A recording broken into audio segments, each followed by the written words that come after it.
Shalom, salam sejahtera Bapak Ibu dan sahabat-sahabat orang muda dimanapun Anda berada. Kembali lagi bersama kami dalam ringkasan pelajaran Sekolah Sabat bersama channel PT ASN. Namun sebelum kita mempelajari pelajaran Sekolah Sabat kita minggu ini, saya undang kita untuk bersatu di dalam doa. Kita berdoa. Maha besar Tuhan Allah Bapa kami yang bersemayam dan bertata tinggi dalam kerajaan sorga. Terima kasih Bapa atas waktu dan kesempatan yang telah Engkau berikan kepada kami. Pada saat ini kami akan belajar bersama mengenai pelajaran Sekolah Sabat. Biarlah tuntunan Roh Kudus Tuhan boleh menjadi bagian daripada kami, sehingga firman-Mu yang akan kami pelajari boleh mengangkat iman kerohanian kami. Ampuni dosa kami, di dalam nama Yesus kami berdoa. Amin. Bapak, Ibu, dan sahabat-sahabat orang muda, saya akan memperkenalkan diri terlebih dahulu. Perkenalan secara singkat. Nama saya Petrus Salawazo. Saya berasal dari Nias dan saat ini saya adalah mahasiswa kependetaan tingkat 2 di PT ASN. Bapak, Ibu, dan sahabat orang muda, pelajaran Sekolah Sabat kita pada minggu ini berjudul Menyanyikan Nyanyian Tuhan di Negeri Asing. Ayat hafalan kita tertulis di dalam Mazmur 137 ayatnya yang keempat. Demikian firman Tuhan. Bagaimanakah kita menyanyikan nyanyian Tuhan di negeri asing? Ayat hafalan yang memberikan tanda tanya kepada kita, ya, bagaimana? Berapa banyak di antara kita yang pernah melakukan perjalanan yang jauh, pergi ke tempat yang baru pertama kali ditempati, pergi ke tempat yang baru pertama kali dijumpai, ya. Tentu di sana kita akan merasakan hal-hal yang baru, hal-hal yang baik, ataupun hal-hal yang buruk. Kita akan menemukan di sana apakah hal-hal demikian sesuatu hal yang akan menyenangkan hati kita, atau yang akan membuat kita tidak senang. Nah, di dalam pelajaran kita minggu ini, ya, kita akan belajar di manakah negeri asing itu, ya, bagaimanakah kita menjalani kehidupan di negeri asing itu. Bapak, Ibu, dan sahabat-sahabat orang muda, negeri asing ini adalah dunia kita, ya, bumi ini. Dikatakan dalam pelajaran kita, ketika dosa semakin merusak dunia, bumi semakin menjadi negeri asing bagi siapa? Bagi umat Allah. Mengapa demikian?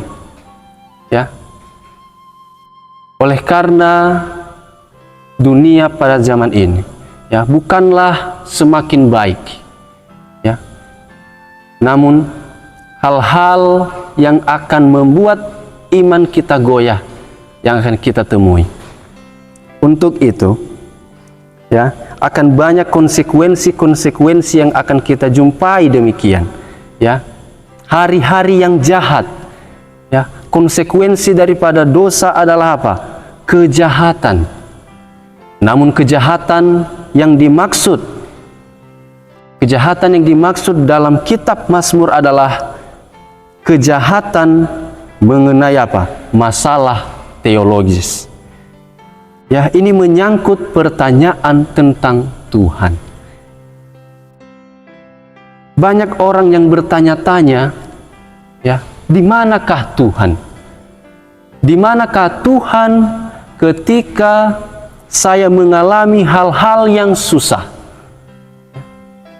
Di manakah Tuhan ketika kehidupan saya dalam kesesakan? Namun dikatakan bahwa dosa-dosa umat merusak hubungan perjanjian dengan Allah dan membawa semua konsekuensi kepada umat. Ya. Dalam Mazmur pasal 39 ayatnya yang ke-13 dikatakan begini, dengarkanlah doaku ya Tuhan, dan berilah telinga kepada teriakku minta tolong.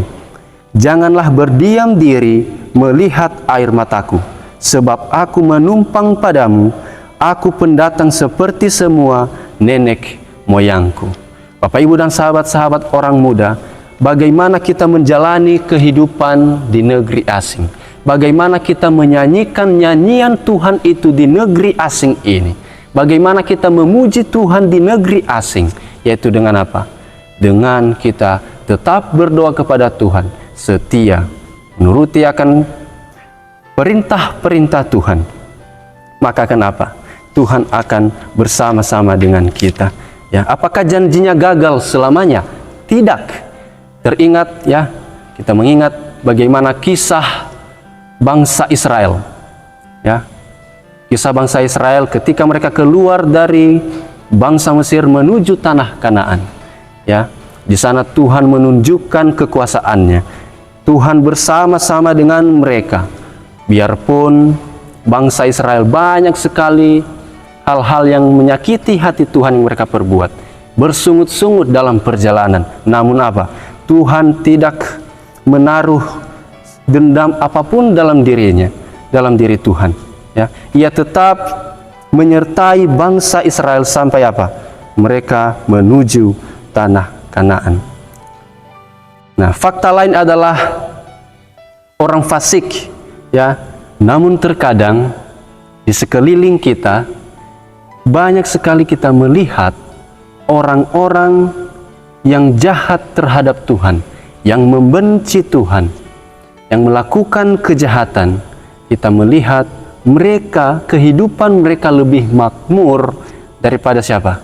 Daripada orang-orang yang mengasihi Tuhan. Namun di dalam pelajaran kita minggu ini mengatakan kepada kita bahwa jangan sampai orang-orang benar tergoda hal-hal demikian. Itu adalah hal-hal duniawi yang tidak akan membawa kita ke kehidupan yang kekal. Kita jauhi orang-orang seperti demikian. Kita jauhi pemikiran-pemikiran seperti demikian. Dikatakan di dalam Mazmur pasal 73, sesungguhnya Allah itu baik bagi mereka yang tulus hatinya. Ya, Allah itu baik bagi mereka yang mengasihi Dia. Jangan berkecil hati. Itulah mengapa pelajaran kita pada minggu ini ya, mengatakan menyanyikan nyanyian Tuhan di negeri asing. Walaupun kita berada di negeri asing, walaupun di sekeliling kita adalah kejahatan, dosa-dosa yang kita jumpai, jangan berkecil hati. Karena kenapa? Karena Allah adalah tempat perlindungan dan pertolongan yang kekal dan tidak pernah gagal di saat-saat kesulitan. Mari kita ingat masa lalu. Ya, kita ingat apa yang sudah kita lalui. Itu semua oleh karena bantuan dan pertolongan Tuhan dalam kehidupan kita, sehingga kita boleh merasakan nafas kehidupan hingga pada saat ini. Kita masih boleh merasakan kasih Tuhan itu. Untuk itu, Bapak, Ibu, dan sahabat-sahabat orang muda, bagaimanakah kita menyanyikan nyanyian Tuhan di negeri asing? Mari kita menjadi orang-orang benar. Bagaimana menjadi orang benar? Kita harus beriman, menuruti perintah-perintah Tuhan. Demikianlah ringkasan pelajaran sekolah sahabat kita pada minggu ini. Biarlah Tuhan Yesus menyanggupkan kita dan memberkati kita dalam kehidupan kita masing-masing. Mari kita bersatu di dalam doa. Maha besar Tuhan Allah Bapa kami yang bersemayam dalam kerajaan sorga. Terima kasih Tuhan, Engkau telah memberikan kesempatan kepada kami boleh mempelajari pelajaran sekolah sahabat. Biarlah pelajaran sekolah sahabat firman-Mu yang sudah kami dengarkan tidak lalu begitu saja. Kami boleh menjadi pelaku-pelaku akan firman-Mu, boleh menjadi garam dan terang dimanapun kami berada. Kami diingatkan untuk boleh memuji, memuliakan nama-Mu di negeri asing. Untuk itu, kuatkan kami Tuhan. Biarlah tuntunan Roh Kudus Tuhan menjadi bagian daripada kami. Sehingga dalam segala aktivitas kami, dalam segala kegiatan kami, hanya untuk kepujian dan kemuliaan bagi nama-Mu. Terima kasih Engkau telah mendengarkan doa permohonan kami. Ampuni dosa kesalahan kami. Di dalam nama Yesus kami berdoa. Amin.